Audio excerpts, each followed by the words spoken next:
As apurações estão consolidadas.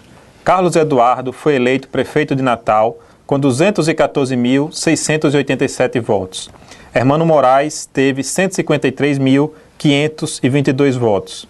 O prefeito eleito conseguiu 58,31% dos votos válidos, enquanto o adversário teve 41,69%. Guia Dantas, onde foi, qual região da cidade onde Carlos Eduardo teve o percentual mais expressivo dos votos? Entre as 4 regiões, aqui Carlos Eduardo teve o maior número de votos foi a Zona Norte, com 63,24%. Nessa zona, ele teve quase 70 mil votos, né, enquanto a Hermano Moraes teve 40.152 votos, um total de 36,76%.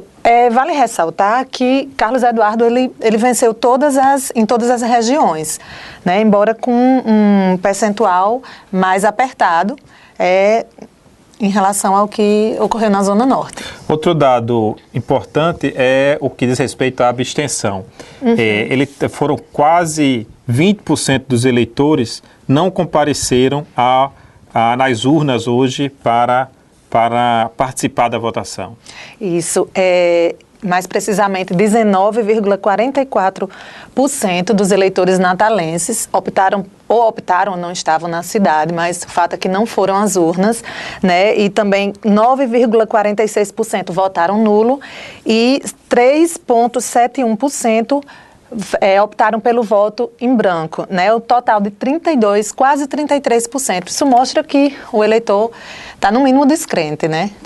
Guia, terminada a campanha, concluída a apuração, a partir da próxima semana, certamente, começam as articulações da definição sobre transição e as primeiras especulações sobre secretariado. Você vê que haverá muita dificuldade com relação a essa transição? Eu acho que, em virtude desse descompasso que sempre houve mas desde que Micarla era vice de Carlos Eduardo, sempre houve uma dificuldade de relacionamento dos dois. Então, a transição, quando Micarla assumiu, Carlos Eduardo era o prefeito. Surpreendentemente, a transição ocorreu, de certa forma, de uma maneira tranquila. Vamos aguardar para saber se Micarla agora vai ter a mesma postura, né, que Carlos Eduardo, na época que era prefeito, se vai haver alguma dificuldade de relacionamento entre os membros. Nos próximos dias, ela certamente deve designar alguns dos auxiliares para que atuem, né, com relação a essa transição, e por outro lado também o prefeito eleito deve escolher quem vai ser o interlocutor dele nesse processo. Exatamente. Fica um período em que há 2 equipes, né? A equipe do atual prefeito, ele passa todas as informações, enfim, para que a outra equipe do prefeito eleito, ela possa tomar pé, né, de toda a situação do município. E aí ver como é que vai montar a sua equipe, como é que vai iniciar o governo. Vamos ver como é que esses 2 protagonistas, né, vão atuar nessa fase que eu acho que é provável que não seja tão fácil, né?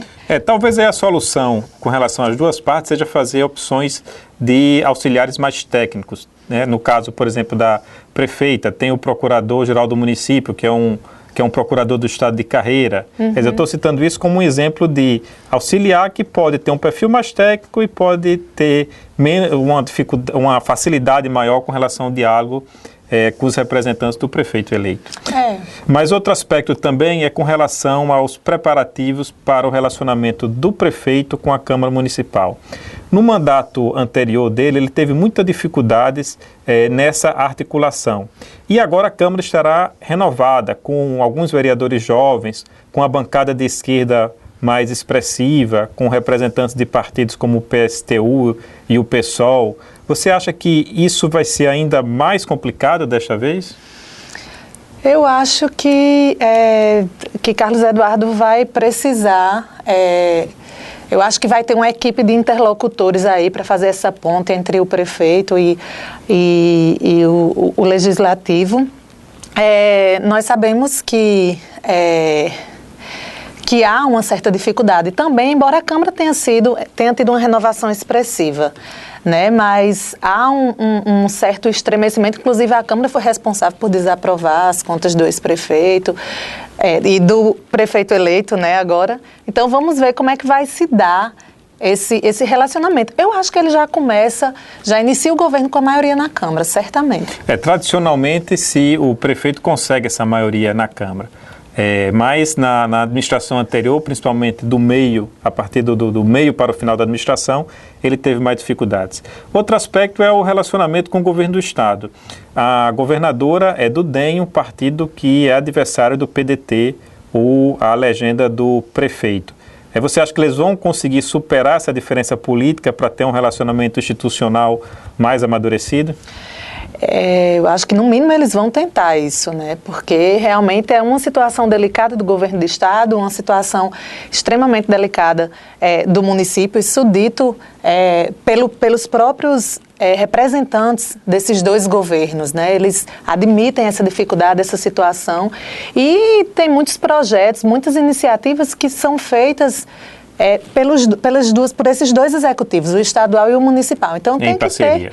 em parceria. Tem que ter, no mínimo, uma certa sintonia. A Copa do Mundo talvez seja, os preparativos para a Copa do Mundo talvez seja uma área onde vai exigir uma afinidade, não afinidade, mas uma aproximação maior entre as duas esferas do governo. Porque se já está, como eles próprios falam, já está desandando... imagine se houver realmente